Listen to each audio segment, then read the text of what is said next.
একটা কথাই মনে রাখেন, পৃথিবীর বুকে সব খাইতে চালাকে না তো যারা তিনখানা আল্লাহর কাছে দোয়া করবে। এক নম্বরে বলবে রব্বানা আতিনা ফিদ দুনিয়া হাসানা ওয়া ফিল আখিরাতি হাসানা ওয়া কিনা আযাবান নার। যারা চালাক হবে, যারা ঈমানদার হবে, তারা আল্লাহর কাছে তিনখানা দোয়া করবে, হে আমাদের রব আল্লাহ, আপনি আমাকে দুনিয়া দান করেন। রব্বানা আতিনা ফিদ দুনিয়া হাসানা, আল্লাহ আপনি আমাকে দুনিয়ার বুকে হাসানা দেন, কল্যাণ দান করেন। ওয়া ফিল আখিরাতি হাসানা, আল্লাহ আপনি আমাকে আখিরাতে কল্যাণ দান করেন। ওয়া কিনা আযাবান নার, আল্লাহ আপনি আমাদিগকে জাহান্নামের কঠিন শাস্তি থেকে আপনি আমাদেরকে পরিত্রাণ দেন।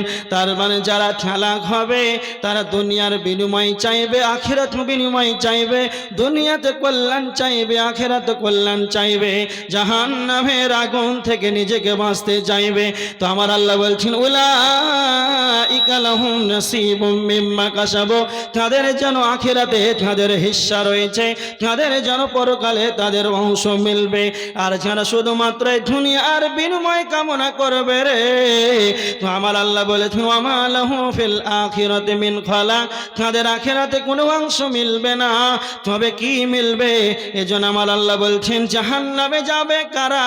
ওয়া আসারাল হায়াতাদ দুনিয়া, যারা দুনিয়ার জীবনকে বেশি করে অগ্রাধিকার দেবে, ফা ইন্নাল জাহিমা হিয়াল মাওয়া, তাদের ঠিকানা হবে জাহান্নাম।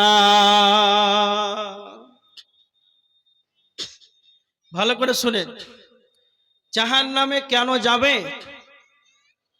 কিসের কারণে জাহান্নামে যাবে?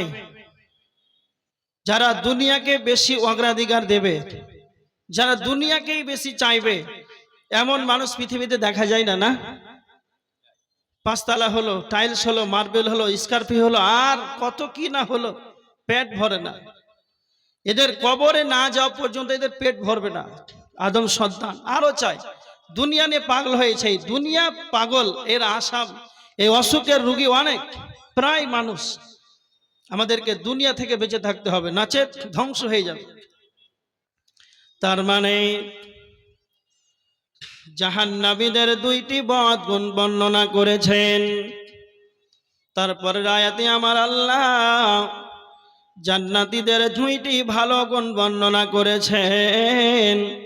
ওয়া আম্মা মান খাফা মাকাম রাব্বিহি ওয়া নাহান নাফসা আনিল হাওয়া ওয়া ইন্নাল জান্নাতা হিয়াল মাওয়া। জান্নাতীদের দুইটি ভালো গুণ বর্ণনা করেছেন আল্লাহ সুবহানাহু ওয়া তাআলা। যারা আল্লাহকে দণ্ডায়মান হওয়াকে, উপস্থিত হওয়াকে, আল্লাহকে ভয় করবে, হাটে ঘাটে মাঠে ময়দানে এয়ারপোর্ট স্টেশনে জলহীন প্রান্তে জল সমুদ্রে সেই জায়গাতে থাকুক না কেন, যদি কেউ না থাকে সেই জায়গাতে সে মনে ভাবছে সারা পৃথিবীর মানুষ যদি আমাকে না দেখে, স্বয়ং আমার রব আমাকে দেখছে। এই জন্য যখন আপনি কোনো পাপের সঙ্গে জড়িত হবেন, তখন আপনাকে ভাবতে হবে আমি যে পাপটা করব, সেই পাপটা যদি আমার স্ত্রী না দেখতে পায়, আমার বাড়িতে যদি কেউ দেখতে না পায়, গ্রামবাসী না পায়, জেলার মানুষ না দেখতে পায়, আমার দেশে কেউ যদি দেখতে না পায়, আমি যে গুনাহটা করব স্বয়ং আমার আল্লাহ আমাকে দেখছেন। আর আমার রব দুইজন ফেরেশতা আমাদের কাঁধে সেই দুইজন ফেরেশতা নিয়োজিত করে রেখেছেন, সমস্ত কিছুই যেন তিনি লিপিবদ্ধ করেছেন। এইগুলো যখন আপনি ভাববেন, তখন আপনার দ্বারাতে যেন পাপগুলো যখন কমে যাবে। এই জন্য আল্লাহ বলেছেন সেই ব্যক্তি আমাকে সদা সর্বদা আমাকেই যেন ভয় করবে রে। 2 নাম্বার হলো ওয়া নাহান নাফসা আনিল হাওয়া, তার নিজের প্রবৃত্তিকে লালসা মুক্ত করবে। তার মানে তার এই মুখটা কার জানা বিবেক, তার যখন এই প্রবৃত্ত লালসাকে যখন সে রক্ষা করতে পারবে, কেন আপনাকে আপনার নিজের নফসকে কন্ট্রোলে রাখতে হবে। মন যেটা চাই সেটাই করা যাবে না, মন যেটা চায় সেটা করা যাবে না। শয়তান আপনাকে সর্বদা কুমন্ত্রণার দিকে আপনাকে যেন নিয়ে চলে যাবে। সর্বদা শয়তান সে মনে মনে আপনাকে পথভ্রষ্ট করে ফেলে দেবে। শয়তান নিজে জাহান্নামে যাবে অথবা আপনাকেও জাহান্নামে নিয়ে যাওয়ার জন্য সর্বদা আপনার এই নফসকে যেন কুমন্ত্রণা দেবে। এজন্য আমার রব বলেছেন, যার ভিতরে দুইটা ভালো গুণ থাকবে, আল্লাহকে আমাকে ভয় করবে, আর ওয়ানাহান নাফসা আনিল হাওয়া, আর নিজের নফসকে কন্ট্রোলে রাখবে, তারপর বিচ্ছুকে লালসা মুক্ত করবে। যারা এই দুইটা ভালো গুণ যাদের ভিতরে থাকবে, ফা ইন্নাল জান্নাতা হিয়াল মাওয়া, তাদের ঠিকানা হবে জান্নাত। দুইটি খারাপ গুণ বর্ণনা করলেন আর দুইটি ভালো গুণ। যাদের এই খারাপ দুইটা বদগুণ থাকবে জাহান্নাম, আর যাদের এই দুইটি ভালো গুণ থাকবে তারা জান্নাতি যাবে। এই জন্য এই আয়াতগুলো খুব তর্জমাগুলো মনে রাখেন। আল্লাহকে ভয় করতে হবে, যেই জায়গায় থাকেন সেই জায়গাতে আপনাকে ভয় করে চলতে হবে। নিজের নফস, নিজের মন যেটা চাইবে, শয়তান আপনাকে কুমন্ত্রণা দেবে। মেলাতে যাব, চালসাতে বসবো না, ওইখানে বাজারে এত সুন্দর সুন্দর কত বিভিন্ন প্রকার বাজারে রং বিরঙের জিনিস, সেই জায়গাতে ঘুরবো, আমোদ প্রমোদ হাস, এইভাবে জীবনটাকে অতিবাহিত করবো। এই কুমন্ত্রণা, খারাপ কুরুচিকার মন্তব্য আপনাকে শয়তান ওয়াসওয়াসা দিবে। এইগুলো থেকে আপনাকে নিজের নফসকে কন্ট্রোলে রাখতে হবে, বেঁচে থাকতে হবে। এবার দেখেন, তার মানে এই সূরা নাজিয়াতের দুইটা খারাপ বদগুণ পাওয়া গেল। যারা দুনিয়াকে বেশি অগ্রাধিকার দিবে এবং যারা সীমা লঙ্ঘনকারী হবে, আল্লাহদ্রোহী হবে, তার কারণে তারা জাহান্নামে চলে যাবে। এই দুইটা কারণে। আর মানুষ কেন জাহান্নামে যাবে? মানুষ এই তো জাহান্নামে যাবে, তো তবে কেন যাবে? হাদিস তিরমিজি শরীফের 2574 নাম্বার হাদিস। হযরত আবু হুরায়রা রাদিয়াল্লাহু তাআলা আনহু তিনি হাদিসটি বর্ণনা করেছেন। বিশ্বনবী নবী মুহাম্মদুর রাসূলুল্লাহ সাল্লাল্লাহু আলাইহি ওয়াসাল্লাম বলেছেন, ইয়াখরুজু উনুকুন মিনান নারি ইয়াউমাল কিয়ামা, কিয়ামতের ময়দানে যখন জাহান্নামকে আনা হবে, আর কিয়ামতের ময়দানে জাহান্নামের একটা গর্দান বের হবে। ইয়াখরুজু উনুকুন মিনান নারি ইয়াউমাল কিয়ামা, জাহান্নামের একটা গর্দান বের হবে। কিয়ামতের দিন জাহান্নামের একটা মাথা বের হবে। বিশ্বনবী বলেছেন, লাহু আইনানি তুবসিরানি ওয়া উযুনানি তাসমাআন, জাহান্নামের দুইটা চক্ষু থাকবে, তা দিয়ে জাহান্নাম যেন দেখতে পাবে। জাহান্নামের দুইটা কর্ণ থাকবে রে, জাহান্নাম তা দিয়ে যেন শুনতে পাবে। ওয়ালিসানুন ইয়ানতিকু, জাহান্নামের জিহ্বা থাকবে, জাহান্নামের মুখমণ্ডল থাকবে, জাহান্নাম যেন কথা বলতে পারবে।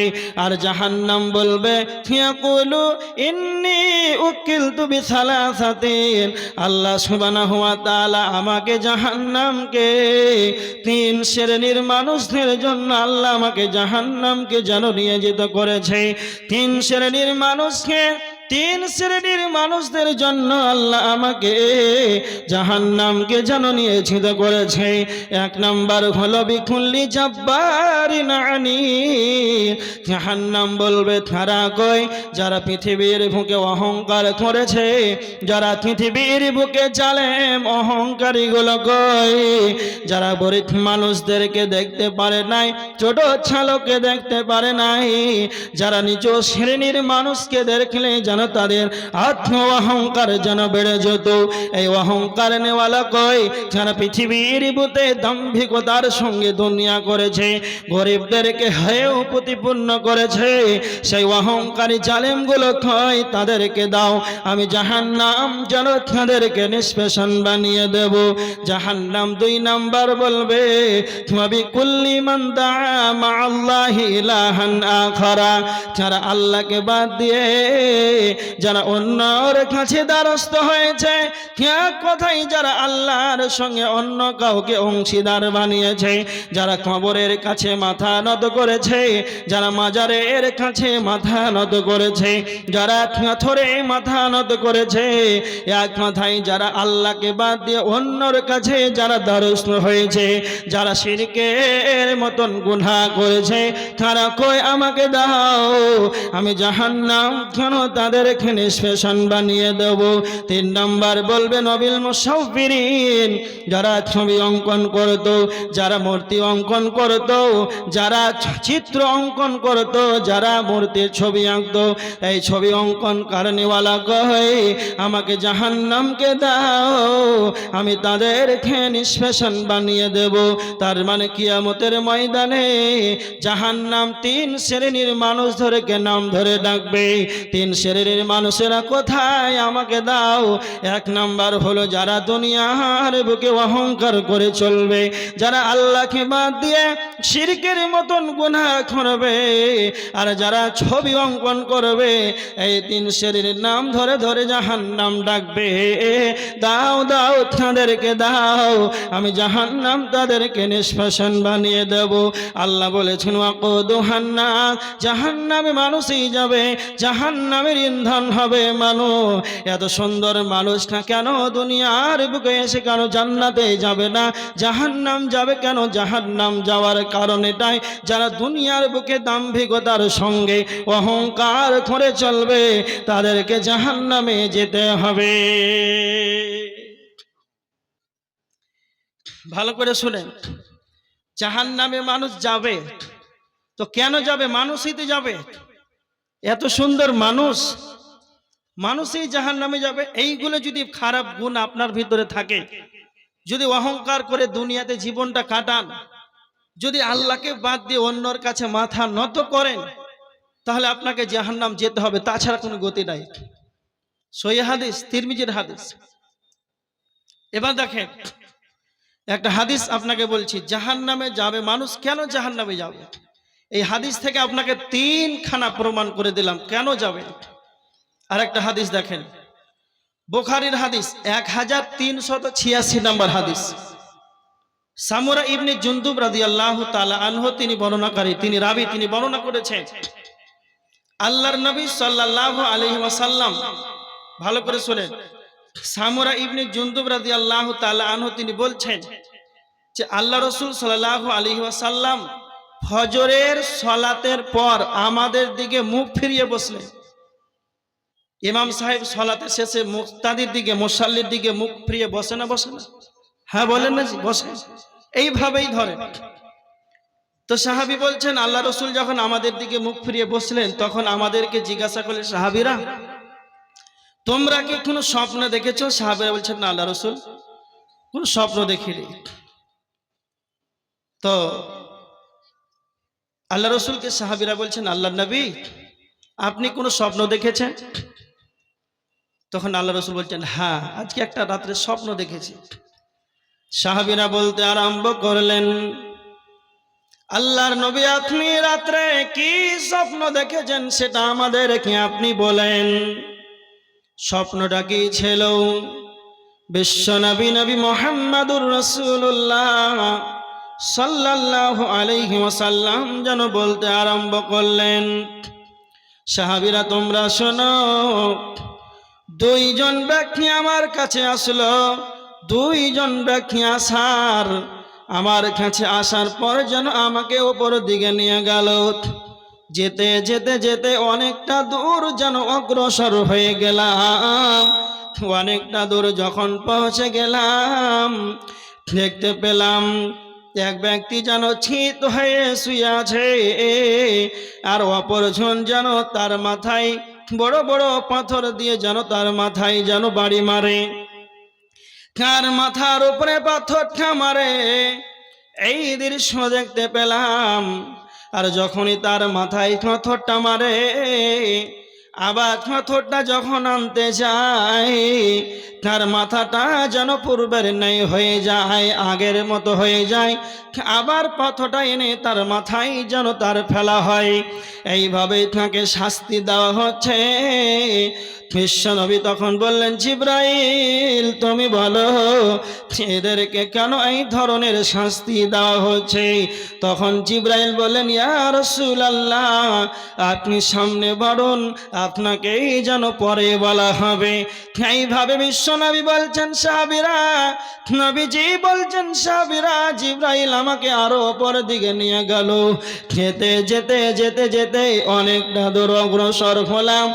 অনেকটা দূর যখন চলে গেলাম দেখতে পেলাম তন্দুর চুলার মতো, তন্দুর আখার মতো সেই জায়গাতে যেন চুলার মতো তন্দুর আখার মতো ওপরটা যেন সংকীর্ণতা হয়ে আছে আর ভিতরটা যেন প্রশস্ত রয়েছে।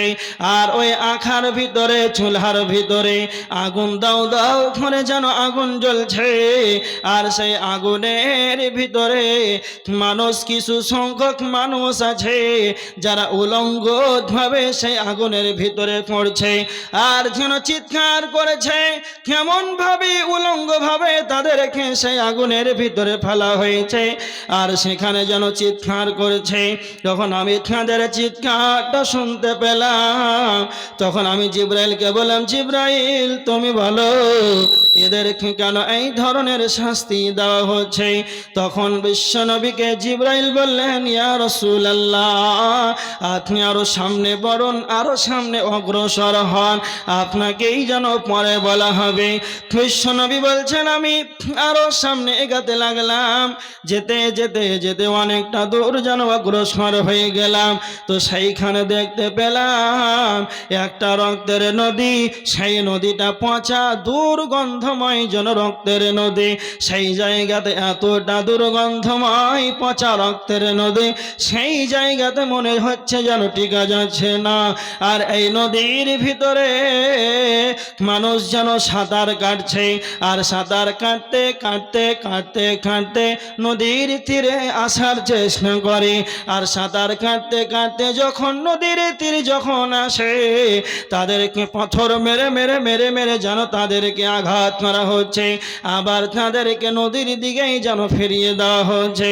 এই দৃশ্য যখন আমি দেখতে পেলাম সঙ্গে সঙ্গে জিবরাইলকে বললাম, জিবরাইল তুমি বলো এদেরকে কেন এই ধরনের শাস্তি দেওয়া হচ্ছে?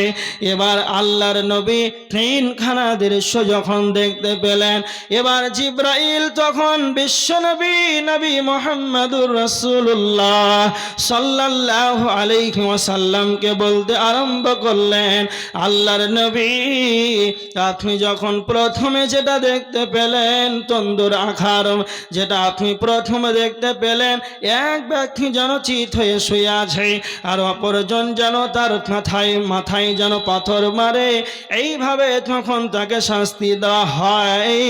এর শাস্তির কারণ হলো এরা পৃথিবীর বুকে কোরআন শিক্ষা গ্রহণ করেছে আর কোরআন শিক্ষা গ্রহণ করার পর এরা কোরআন যেন তেলাওয়াত করে নাই। কোরআন শিক্ষা গ্রহণ করার পর কোরআন দিয়ে জীবনটাকে বাস্তবায়ন করে নাই। এরা কোরআনকে শিক্ষা গ্রহণ করার পর এরা দুনিয়ার জীবনকে কাটিয়েছে কোরআনবিহীন জীবন কাটিয়েছে, কোরআন অনুযায়ী আমলে পরিণত করে নাই। এই কারণে তাদেরকে মাথায় পাথর মেরে মেরে তাদেরকে শাস্তি দেওয়া হয়।